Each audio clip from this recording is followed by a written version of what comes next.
Friends, welcome back to my channel economics with Deepti. आज का हमारा टॉपिक ऑफ डिस्कशन है impact of tariff on terms of trade. देखिए, जैसे लास्ट वीडियो के अंदर हम लोगों ने क्या देखा था, impact of quota on terms of trade. ये उसी का एक पार्ट है जो यूपीएससी ने 2005 के अंदर आप लोगों से पूछा है। ठीक है, 2005 के अंदर यूपीएससी इकोनॉमिक्स ऑप्शन में एक पीवाईक्यू है जहां पे उन्होंने क्या पूछा है, examine the impact of tariff on terms of trade as well as quota on terms of trade. ठीक है, इस तरीके का एक क्वेश्चन है जो हम लोगों ने डिटेल में भी डिस्कस किया है, तो यहाँ पे हम उसी का एक पार्ट डिस्कस करेंगे। देखिए, मैंने आपको लास्ट वीडियो में भी क्या बताया था, जब हमें इस तरीके का क्वेश्चन है, हमें यहाँ पे देखना क्या है, हमें यहाँ पे पता होना चाहिए टैरिफ के बारे में और हमें पता होना चाहिए टर्म्स ऑफ ट्रेड के बारे में। तो टर्म्स ऑफ ट्रेड तो आप लोगों ने, जिन लोगों ने लास्ट लेक्चर भी देखा होगा, उनको क्लियर होगा कि टर्म्स ऑफ ट्रेड में हम क्या बोलते हैं, it is the ratio of the price of export to the price of import और quantity imported divided by quantity exported. ठीक है, this is terms of trade. तो मैंने आप लोगों को वहां पे भी बताया था कि टर्म्स ऑफ ट्रेड बेसिकली क्या है, अगर लेमैन लैंग्वेज में बात की जाए, टर्म्स ऑफ ट्रेड क्या है कि हम इंपोर्ट के लिए कितना प्राइस पे कर रहे हैं इन टर्म्स ऑफ एक्सपोर्ट। ठीक है, that is terms of trade. तो अब देखिए, हमें क्या देखना है, impact of tariff on terms of trade. तो टर्म्स ऑफ ट्रेड तो आप लोगों को पता चल गया। अब बात आती है टैरिफ की। टैरिफ क्या है, इट इज अ टैक्स और ड्यूटी जो कहां पे लगती है, जो लगती है किस पे, on the imported commodity. Government क्या करती है, डोमेस्टिक इकोनॉमी की डोमेस्टिक गवर्नमेंट क्या करती है, जब उस कंट्री पे फॉरेन कंट्री से गुड्स आ रहे हैं, मतलब डोमेस्टिक कंट्री जब भी इंपोर्ट करती है, अगर उस इंपोर्ट के ऊपर वो टैक्स लगाएगी, that tax is known as tariff. Clear.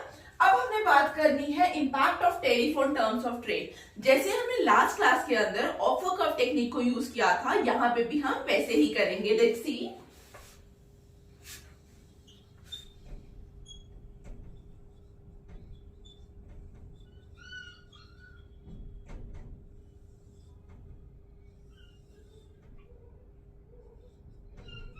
यहां पे हमने बोला कि हमारे पास दो कंट्रीज हैं, country A and country B. Country A, इस केस में कंट्री ए जो है दैट इज डोमेस्टिक कंट्री, जो क्या करेगी, जो इंपोर्ट कर रही है स्टील को और एक्सपोर्ट कर रही है क्लॉथ को।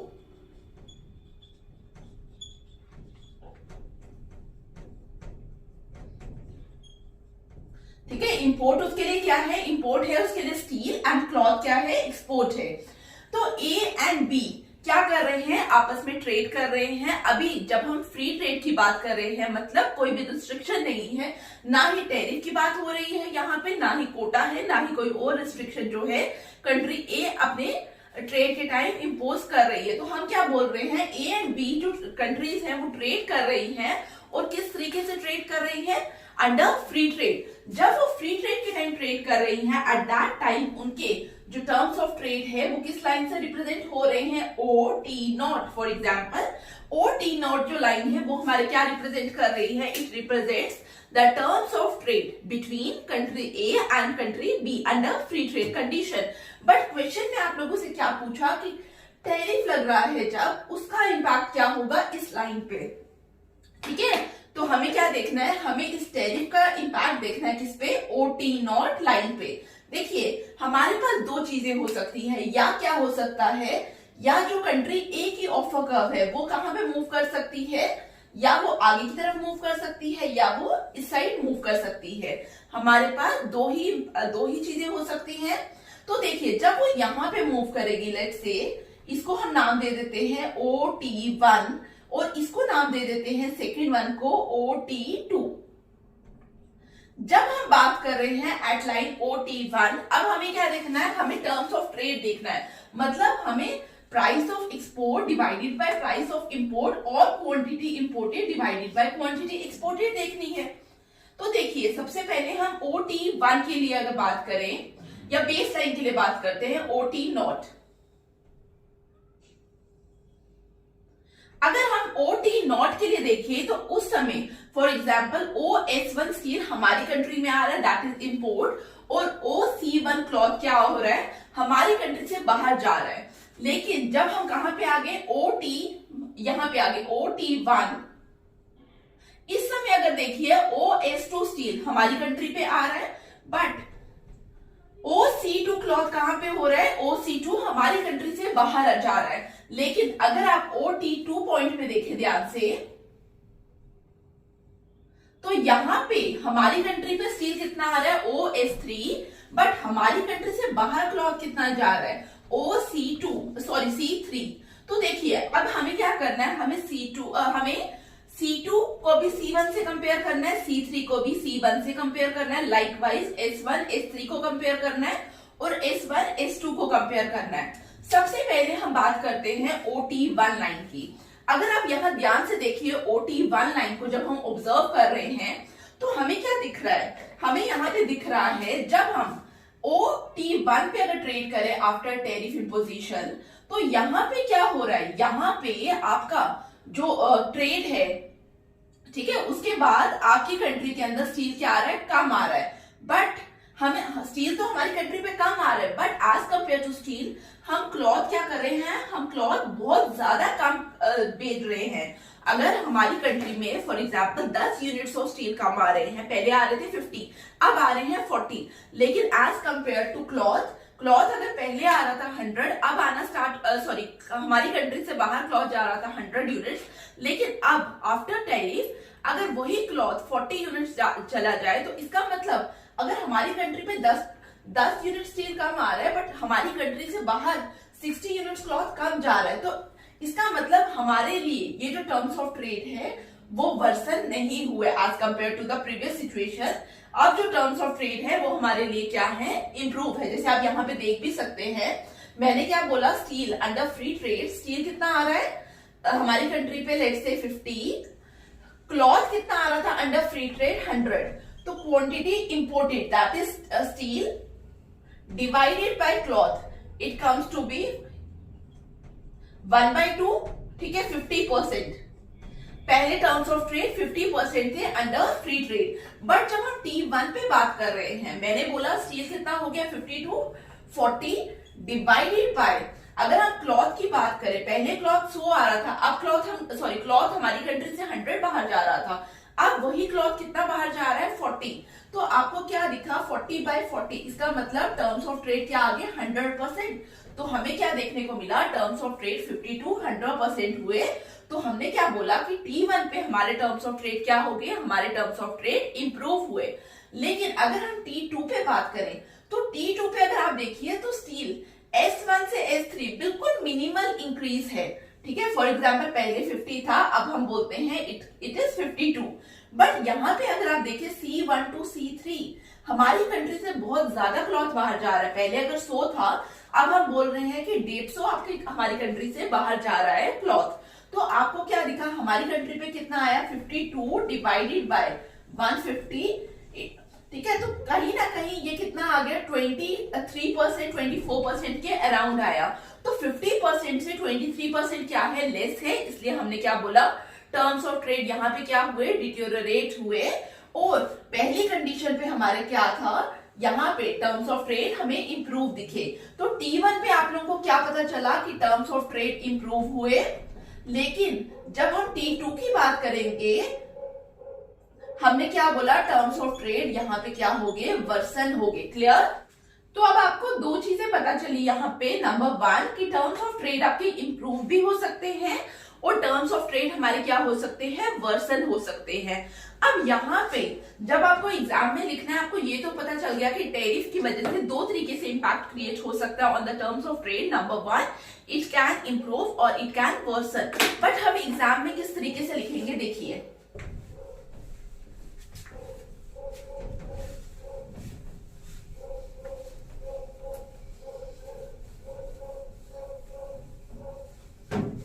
हमने दो दिन पहले एक लेक्चर लिया था क्लास के अंदर, that is on micellar paradox.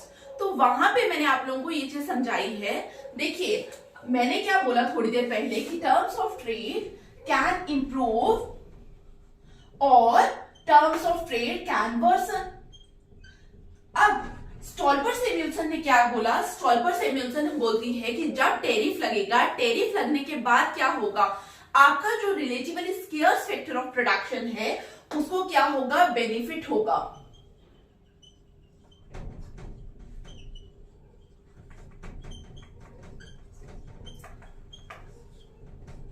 ठीक है, relatively scarce factor of production को क्या होने वाला है, इट विल बेनिफिट।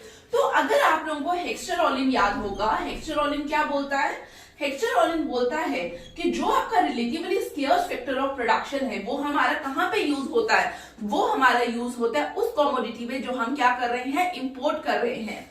ठीक है, इंपोर्ट पे। इसका मतलब मैं ये बोल सकती हूँ कि जो इंपोर्ट का के लिए जो फॉर एग्जांपल इंपोर्ट करने के लिए अगर हमारी कंट्री पे हम कैपिटल यूज कर रहे हैं, जो इंपोर्ट में यूज रॉ मटेरियल यूज हो रहा है दैट इज कैपिटल, तो हम लोग क्या बोल रहे हैं कि वो कैपिटल उसका लिए क्या हो गया, वो कैपिटल का रिवॉर्ड ज्यादा हो गया, मतलब वो कैपिटल क्या होगी, एक्सपेंसिव होगी। तो इंपोर्ट के लिए फॉर एग्जांपल कैपिटल यूज हो रही थी और हमारी कंट्री हम क्या एज्यूम कर रहे हैं कि डोमेस्टिक जो कंट्री है दैट इज लेबर सरप्लस। जब जैसे ही मैंने बोला कि डोमेस्टिक कंट्री क्या है, it is a labour surplus country, at that time दिमाग में क्या आ रहा है कि लेबर कहां पे यूज हो रहा है, लेबर यूज हो रहा है in the production of exportable goods. ठीक है, प्रोडक्शन ऑफ एक्सपोर्टेबल्स में हो रहा है और वहीं पे कैपिटल कहां पे यूज हो रहा है, इंपोर्टेबल पे। और जो हमारा स्टॉल्पर-सैमुअल्सन है वो बोल रहा है जैसे ही टैरिफ लगेगा आपका जो relatively scarce factor of production है वो बेनिफिट होगा। इसका मतलब कैपिटल बेनिफिट होने वाली है। जब कैपिटल बेनिफिट होगी, वापिस से टर्म्स ऑफ ट्रेड पे आइए।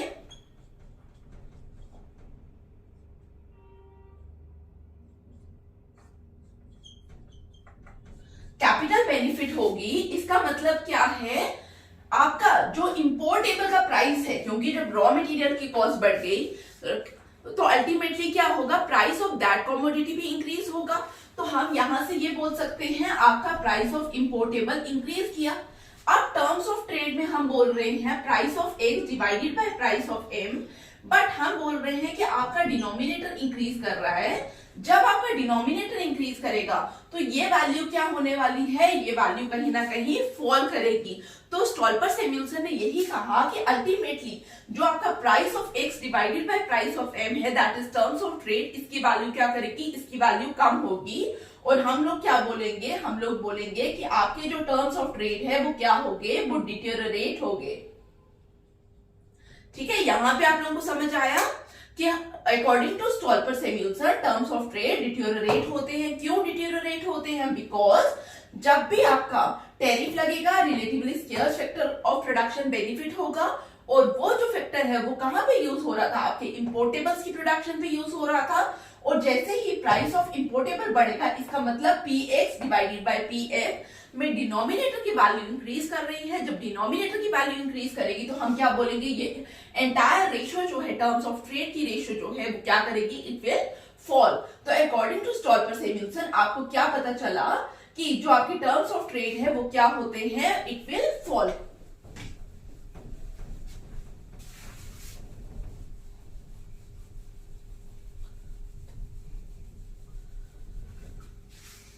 अब यहां पे दूसरी बात क्या आएगी, दूसरा यहां पे आए मिज़लर पैराडॉक्स।